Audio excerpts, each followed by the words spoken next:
সবাই দুর্ঘটনা থেকে সাবধান থাকা দরকার। শত্রু ভয় বাড়বে।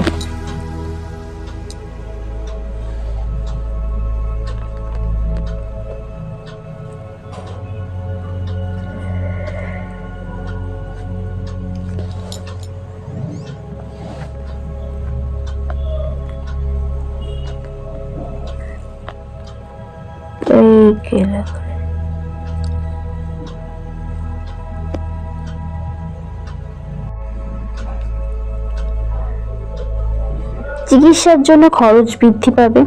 কর্মস্থানে সম্মান বাড়তে পারে। পিতার জন্য বিবাদ থেকে উদ্ধার। প্রিয়জনের জন্য মনোকষ্ট বৃদ্ধির আশঙ্কা।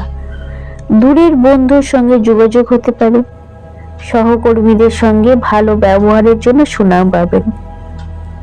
চাকরির স্থানে কিছু পরিবর্তন দেখা